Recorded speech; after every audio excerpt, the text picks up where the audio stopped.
Oh, forgive me. I was so busy typing. You see, this is the moment. Was there any better perfect Sunday night in the 80s than grabbing a box of popcorn and watching the favorite show, Murder, She Wrote? All attention is drawn to Jessica Fletcher as she goes through different pieces of evidence, joins them together, and then boom, gets the murderer. Viewers don't know how she came about solving those unbelievable crimes. Perhaps there are still a few things you don't know about the movie. Join us as we unveil 20 weird facts you may not know about the show. Body number 1. Angela Lansbury wasn't the original cast for Jessica Fletcher. Harvey Shepard, who ran CBS, said, "I want to do a mystery." No one can doubt the creativity of Angela Lansbury in delivering the lead role of Jessica Fletcher. Although the role came with a difficult task, Angela found her way around it, creating a perfect show for a crime series. But have you ever asked the question, what if another actress had played the role? How will it be? Although curiosity can be a double-edged sword, asking vital questions can help uncover the truth. Do you know that the series producers, Peter S. Fisher, Richard Levinson, and William Link, never intended to give the lead role to Angela Lansbury? She wasn't in the picture at all. That is not all. Angela also did not have it in mind to feature in another crime series at that time. So how did these two parallel lines meet? You are about to find out. The series producers developed the show for actress Jean Stapleton. Jean Stapleton was a prominent figure in the movie industry at that time, having become famous for her tremendous role in the 1971 to 1979 sitcom All in the Family as Edith Bunker. Although she left the show midway, citing her inability to continue playing the role of a submissive wife and being typecast for it, she was trying to save her identity. But here comes the show where she will be taking the lead role. What went wrong? Initially, during the character development of the series, she gave positive interest in working on the project, further assuring the producer. Then suddenly she decided to decline the role from nowhere. Did she have a reason for such a decision? Indeed she did. She cited the fact that she doesn't want to commit herself to a long-term project. Short movies are okay for her. That decision threw the producer into a limbo. The question was, where do we start from? Rings in their head. Then the pertinent question is, who will replace Jean Stapleton in the lead role? After a long brainstorming session, the producers believed Angela Lansbury would be perfect for the role of Jessica Fletcher. Angela didn't feel the same. Why? Murder, She Wrote, is an adaptation of Agatha Christie's mystery novel. An interesting fact is that Angela had acted in 2 other movies adapted from the same Agatha Christie mystery novel. The first was her role of Salome Otterborn in Death on the Nile, 1978. Another one was acting as Miss Marple in The Mirror Cracked, 1980. The rating for the second film was not encouraging, although it was an all-star movie, featuring big stars like Rock Hudson, Elizabeth Taylor, Kim Novak, and Tony Curtis. Following the failure, the series was cut off. Therefore, coming up in another movie from the adaptation of Agatha Christie's book left her skeptical. When she expressed her availability to take on any project with a good storyline, she was added to the producer's preferred list. She was contacted for the role after getting the script and reading it. She felt a perception in her mind that she could achieve something with the series. That turned out to be an accurate perception. Angela not only succeeded in the role, she confirmed her position in the movie industry as one of the most creative actresses. The multiple awards that came through the role proved her excellence. So, you got the answer. If Angela Lansbury didn't take the role, then probably another actress could have taken it. Another question is, could the actress have done better than she did? Well, that is food for thought. While you are still pondering that, let's explore another interesting fact. Number 2, Cabot Cove syndrome. One of the popular expressions that people created from the series was Cabot Cove syndrome. What does that expression mean? Before we delve into explaining that, let's find the truth about Cabot Cove. The first thing you need to know is that Cabot Cove is not a real location. Hearing that comes with so much relief. Why? You will figure it out yourself. Let's continue. Cabot Cove is a fictional location. According to the description provided in the movie, Cabot Cove, which is a city in Maine, is located to the north of the town of Newcastle. Don't forget, Cabot Cove is not real. Likewise, the direction isn't real either. Let's go back to Cabot Cove syndrome. Cabot Cove syndrome is not associated with illness according to normal sense. The word was coined to describe the constant appearance of dead bodies in remote locations. That sounds spooky. Why such a horrible expression? If you pay attention to the series, you will realize the constant incidence of dead bodies being found in remote locations of Cabot Cove. In every episode, you will realize that a dead body is found here and there, and you will begin to wonder why such a high rate of murder cases is happening in a small town. It can only happen in fiction. According to the analysis, it was suggested that the homicide rate in Cabot Cove exceeds even that of the real-life murder capital of the world. Another statistic revealed that if Cabot Cove existed in real life, it would top the FBI's national crime statistics in numerous categories. Come to think of it, Cabot Cove only has a regular population of 3,560, according to the statistics generated in the film. Having an estimated number of 60 suspicious deaths over 12 years is nothing short of scary, totaling an average of 5 murders per year, translating to a murder rate of 1,490 per million people, 60% higher than Honduras, a city once considered the murder capital of the world. Working with those statistics, Cabot Cove is indeed a murder haven. The question is, why would a beautiful island become so dangerous? Chapter 3. Where was the real location of the show? You already understand that Cabot Cove is a fictional place. The following fact reveals the real location of the series. The show was primarily filmed in California near Los Angeles. However, the series was not filmed in a physical setting, but rather on a soundstage at Universal Studios in Universal City. Therefore, all the police station scenes and other internal scenes were filmed in an enclosed, arranged environment. Physical places were also used for the filming. For example, some exterior shots and some episodes were shot in a location in the Northern California town of Mendocino. The location stood in for the fictional main town of Cabot Cove. The dockside scenes were filmed a few miles north at Noyo Harbor in Fort Bragg, California. The producer blended the use of a soundstage and physical location to produce a flexible setting. California is a city surrounded by several coastal towns. These were used to stimulate the island of Cabot Cove, a beautiful place where tourists flock regularly to have vacations. The interior scenes that comprise the office and building were filmed in a soundstage. This means that a significant percentage of the series was filmed in a single location. Such a method will bring ease to financing the production and also create stability since the series was filmed for 12 years. During those long years of filming, a lot could have changed. Some could be negative. Using a soundstage prevents such uncertainties. Number 4. Angela Lansbury's family was heavily involved in the production of the film. Angela Lansbury made a remarkable impact in the Murder, She Wrote series. Her excellent role gave the series a strong performance in the film industry, with many people building intense admiration for her. Do you know that Angela Lansbury had other family members in the production team? Were you surprised? You shouldn't. You might not have noticed her other families unless you pay attention to the name on the production team. Angela's brother, Bruce Lansbury, was one of the producers on the show. Not only that, he also wrote 15 episodes of the show. Bruce did not get his way to the production team based on nepotism. He merited the position. He had worked on several successful series like The Wild Wild West, Wonder Woman, and Knight Rider. Therefore, getting the producer role was a bonus for the series. He joined the series as a producer in its 9th season, playing a significant role in the show's success. Coming on the show, he produced 88 episodes, integrating his great leadership strength to put the movie in the forefront. He was the vice president of creative affairs for Paramount Television, taking charge of the production and development of various films in the company. Therefore, you can't expect a producer with such a remarkable track record to come up with a cheap result. He made significant progress on the movie. Apart from Angela's brother, we have Anthony Shaw taking the director position. Anthony Shaw is Angela's son, and he directed over 60 episodes of the show.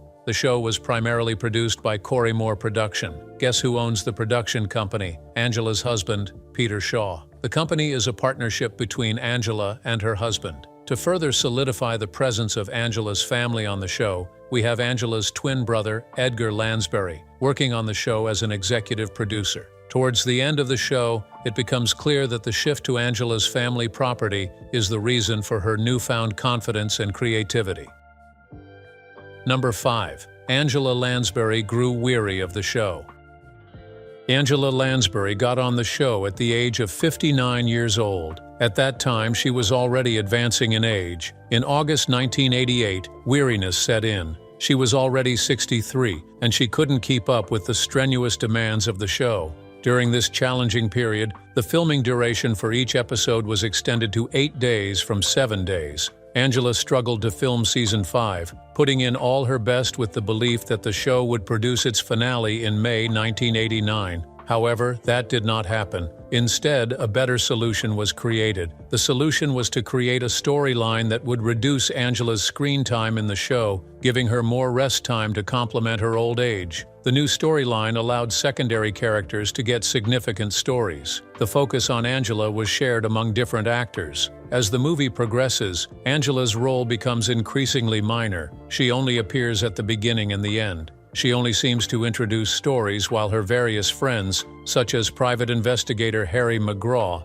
reformed thief Denny Stanton, or MI5 agent Michael Haggerty, take over the investigation show. The process of creating stories around Angela's friend was an experiment to gauge fan interest. The experiment was put to a close in 1991. Angela withdrew from acting and took another position. In 1992, Angela took on a more extensive role in the production, becoming the show's executive producer. This was a seamless transition that didn't negatively affect the show. It was a magical journey, transitioning from a replacement plan to becoming the central figure in the movie and ultimately ending as the executive producer. Angela's consistent hard work and dedication paid off.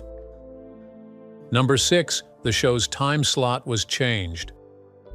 Murder, She Wrote continued to garner remarkable ratings, taking the top spot. The 1994 to 1995 season dominated the screen of many viewers, earning the 8th most-watched program on television. Angela was rapidly approaching her 70 years in season 11. She was looking forward to a retirement by the following season. CBC understood this turn of events. Hence, they decided to use the popularity of Murder, She Wrote to stimulate other shows to the success momentum. Following that decision, a move was initiated to take the show from the regular Sunday night to Thursday. The plan was to create a competition system against NBC's must-see TV lineup. Since the show has become a prominent mainstay, becoming the most scripted series on CBS and also achieving a top 10 rating, they believed that the show could break the long-lasting NBC Thursday show power. After 11 years of the show being aired on Sunday, it was moved to Thursdays. Fans objected to this new decision, but CBS ignored the feedback, riding on their plan.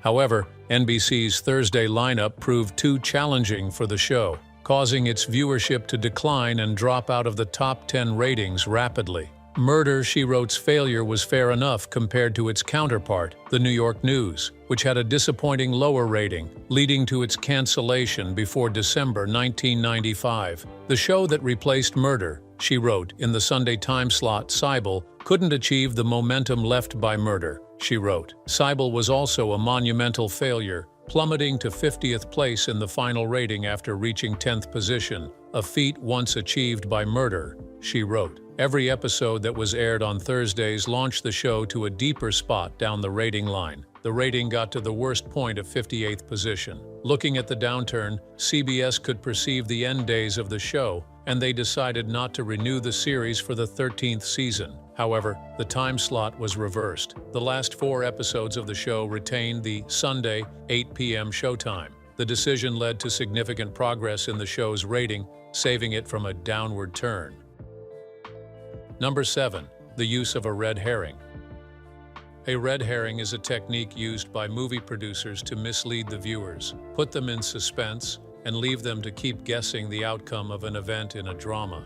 And in Murder, She Wrote, the producers used a lot of it. The show usually brings out a large number of potential suspects, each with their secrets. The viewers are left with the riddle of who will be the real killer. This puzzling impression captured the viewers' minds, and everyone is eager to know what happens next. Do you realize how the show introduces a suspicious character who seems likely to be the killer but ultimately isn't? You can recognize this technique in the episode of The Murder of Mark Reynolds. The show introduced Mark's wife's lover as the one who killed him. Everyone was meant to believe that, but later in the show, it turned out to be untrue, further complicating the story. False clues were extensively used in the show, revealing suspicious characters or those with motives for the murder. This technique gives complexities to the show, leading to confusion in predicting the real culprit. Could it be the rival businessman with a grudge, a jealous lover or spouse, or a disgruntled employee? There are always several options to choose from,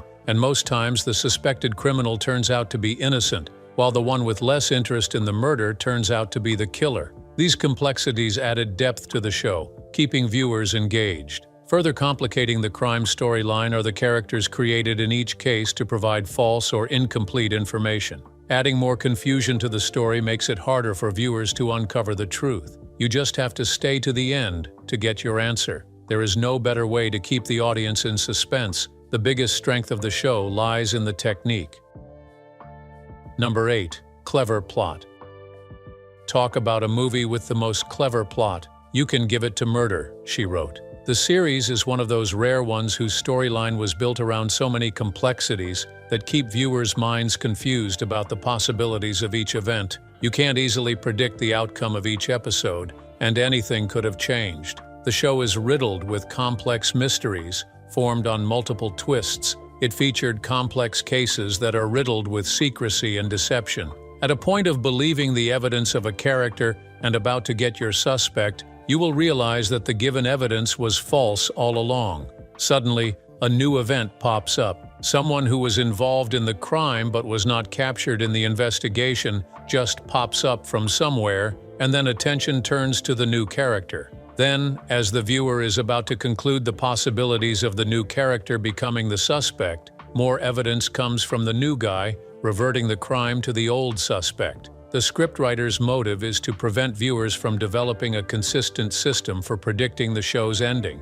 The show must maintain unpredictability to sustain viewer interest as long as it airs. They were able to achieve this trend, improving their rating in every episode. The only time the rating drastically came down during its 12 years of running was when the time slot was tampered with. Another significant influence on the plot was Jessica Fletcher's use of her intelligence and observation skills to piece together the clues and solve the mystery. To most viewers, Jessica was a superwoman. How did she always join clues together and find the accurate evidence? She was the center focus. Everyone looked up to her to solve the riddle they couldn't solve on their own. She was everyone's answer. It's not surprising that she garnered widespread admiration and received several Emmy Award nominations for her remarkable impact. Number 9. Several guest stars returned. The frequent appearance and departure of guest stars on the show were fascinating, giving it a taste of dynamism. Let's talk about Tom Bosley, who acted as Sheriff Amos Tupper. He was the initial sheriff of Cabot Cove, spearheading the security affairs in the small town. He appeared in 19 episodes between 1984 and 1988. Next is Dr. Seth Hazlitt, played by William Wyndham. Dr. Seth was Jessica's close friend and confidant. She was the go-to person when Jessica was faced with a serious challenge and needed advice. Her essential role as the lead character secured her appearance in 52 episodes between 1985 and 1996. Do you notice George Clooney's appearance in the show? You might not recognize his face in the series. At that time, he wasn't the popular George Clooney that we all know. His role in the series is one of the early roles in his career. He played the role of Detective William Bill Bixby's partner, a young detective. He only appeared in Season 1, Episode 4. It seems his character didn't generate much interest, therefore no return was scheduled for him. Another notable guest actor on the show was Jerry Orbach, who played the prominent role of Harry McGraw. He was a private investigator, appearing in 7 episodes throughout the series. Orbach's role in the series garnered significant interest. His chemistry with Angela sparked widespread discussion, boosting the show's appeal. The show producer saw the great potential in Orbach's character. You can guess what happens next. A new show was developed after his character. The spin-off was titled The Law and Harry McGraw. However, the show was a short-lived one, airing only 16 episodes and 1 season between 1987 and '88. Jerry made his mark by getting fans' attention. The show also accounts for various A-list actors who showed up in 1 or 2 episodes, giving a new turn to the movie and sparking new discussion. Number 10. The show boosted the mystery genre. After the success of Murder, She Wrote, the mystery genre gained immense popularity, drawing a large number of fans who were drawn to watching mystery shows. The show laid the groundwork for other popular series, including Agatha Christie's Poirot, Midsummer Murders, The Law, and Henry McGraw. The question is, how did the show achieve this remarkable turnaround? One of the biggest reasons was the innovative storyline. Jessica Fletcher, the lead actor, was not just an amateur detective but a clever one, solving mysteries in her small town. The simplicity in the story resonates with the interest of a diverse audience. The story around the protagonist reveals the predominant lifestyle of a vast number of people, a low-key life with not so many complexities, yet making a good influence. Everyone wants that life. Seeing such a life unfolding in Jessica Fletcher produces excellent results for the series. As previously discussed, the show featured highly creative plots,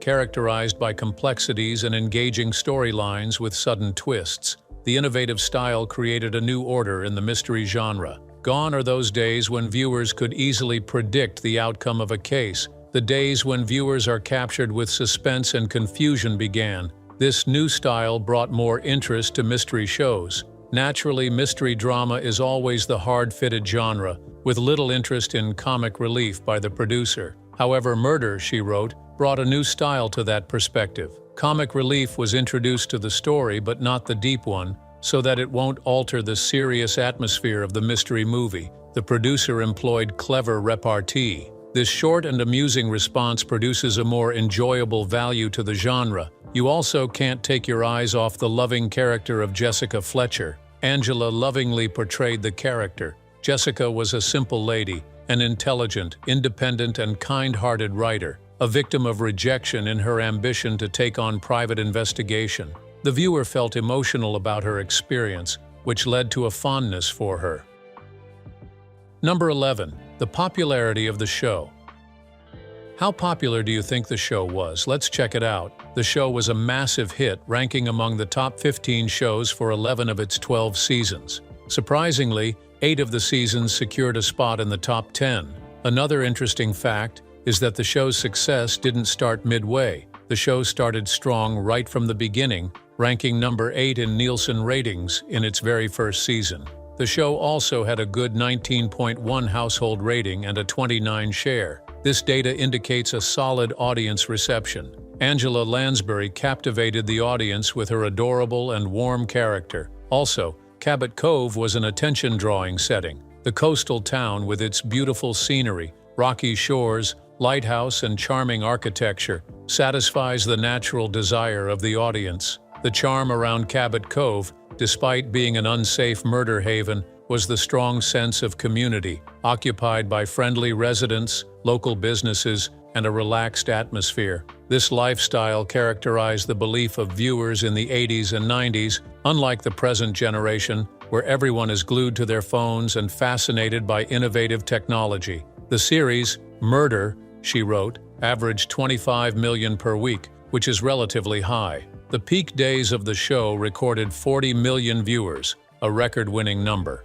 Despite the challenge that shadowed the show's rating towards the final season, the show still retained its popularity, revealing its substantial impact. Number 12. How did Angela Lansbury prepare for the show? Coming out excellently on a show requires excellent preparation. Do you wonder how Angela excelled in playing Jessica Fletcher's role? She researched mystery writers, discovering the writing process that helps them get into character. The research exposed her to the thought pattern needed to build her character. She further applied this knowledge to develop Jessica's personality, manners, and speech pattern. However, in fine-tuning what she had learned, an extensive rehearsal was done with the cast and crew members. The rehearsal developed a strong connection between her and her co-stars. It wasn't an easy journey. Even though everything looks seamless on the TV, many rough edges need to be smoothed out. Number 13. The influence of Jessica's relationship in the show. Another thing that helped the show thrive was the relationship that Jessica shared with other characters. She wasn't just the ambitious private investigator with an unimportant interest in friends and family. She valued relationships, which became her biggest strength. This strong relationship helped the writers to divert roles from her when she was getting weary of the show. Also, the trait humanizes her, putting her outside the fictional circle and making her a real human that anyone could relate to. A lead actor with an emotional depth consistently achieves tremendous success. Jessica's relationship with other artists adds an emotional layer to the show, winning more attention from the people. Number 14. Ghost in Angela's dressing room. Ghosts are a common belief in society, with many people revealing strange stories of their encounters. Angela also jumped into the same bus, and she came with her own mysterious ghost story. Angela's dressing room on the set of Murder, She Wrote was reportedly haunted by a friendly ghost. Angela confirmed the strange report. She affectionately referred to the ghost as Sam. She said that Sam inspires her performances. Is that fiction or real? It is worth noting that Angela's comments about the ghost were often delivered in a humorous or light-hearted manner, giving the impression that she might just be joking about the ghost story, or maybe it is true. We have Sam to thank for inspiring Angela. Number 15. The Weather Challenge. The decision to film the show in a coastal setting presented a significant challenge. The weather became a big headache during filming. The show's coastal setting was filmed in Mendocino, California. During filming, issues like fog arose. The presence of fog affects the lighting and visibility. Shooting in such a condition poses a significant challenge to the show's lighting. Therefore, they will need to wait until the fog clears. The issue of fog was mild compared to the heavy wind. Coastal areas are characterized by heavy winds coming from the sea. The wind could become extreme enough to affect filming. Outdoor filming became more difficult due to this challenge. What about the unexpected rain that will suddenly alter the filming schedule? These weather conditions gave the movie production a tough time, but as the popular quote states, "Tough times don't last, only the tough people do." The cast and crew were resilient under this challenging situation and were able to overcome it. Number 16. On-set accidents. The problem of on-set accidents is synonymous with every production, especially under conditions where the weather proves unfriendly. Technical issues hampered the filming process. The cameras, lighting, and other equipment often develop issues during filming. Some of these issues are minor and can be resolved with a bit of troubleshooting. At the same time, some technical issues could be severe, leading to delays or problems during filming. The actor also incurred minor injuries, such as bruises and sprains, while filming scenes. Number 17.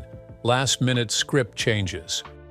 The frequent occurrence accounted for in the movie is when the most suspected murderer changes course to become the innocent one. Viewers are left bewildered at how they didn't see that coming. Maybe you saw it coming, but the producer played on your intelligence. The way they do this is to make last-minute rewrites. Keeping the murderer's identity a secret comes with sudden changes to the script. The script was tightly controlled and monitored by the production team, tweaking it at some point to create suspense and to surprise the audience. Other times, it might not be the production team that brings the last-minute suggestion. Actors sometimes could be creative, coming up with sudden ideas to improve the plot. Some of these ideas are accepted, causing sudden changes to the story. Another common factor in the show is production constraints, likely location, and scheduling. You know, time is a factor during the filming. In cases where the weather isn't favorable or the film schedule is shaky, a last-minute change pops up to manage the situation.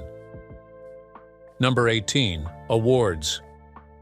Following the show, Angela Lansbury was nominated multiple times for her success in the show. The show won an Emmy Award in 1985, crediting it for outstanding achievement in main title design. Angela, on the other hand, was nominated multiple times for an Emmy, but she couldn't win any of the nominations. However, she won a Golden Globe Award for Best Actress in a television series drama in 1986. The show also won multiple People's Choice Awards for Favorite Dramatic Television Series. Number 19. Spin-off from the show.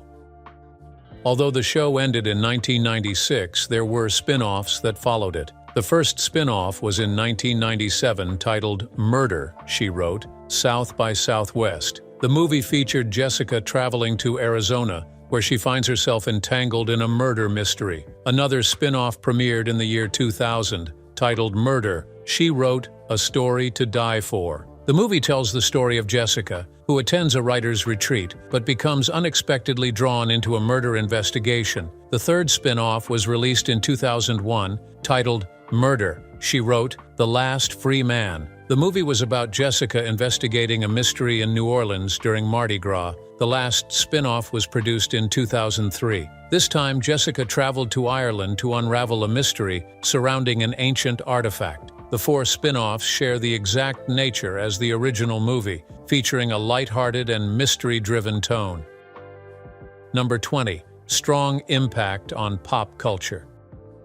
The show brought a lot of changes to the mystery movie culture, highlighting a storyline built on unpredictable events, punctuated with humor. Several films, television shows, and other media have referenced the show and drawn out parody from it. The show's songs have drawn the interest of a large number of people. Memorable characters like Jessica Fletcher have found themselves in the contemporary culture, with catchphrases like, "It wasn't murder, it was justice," becoming a cultural lexicon. What did you learn from the show and what impact did it have on you? Let us know in the comments. Remember to hit the like button and subscribe. Click the next video on your screen.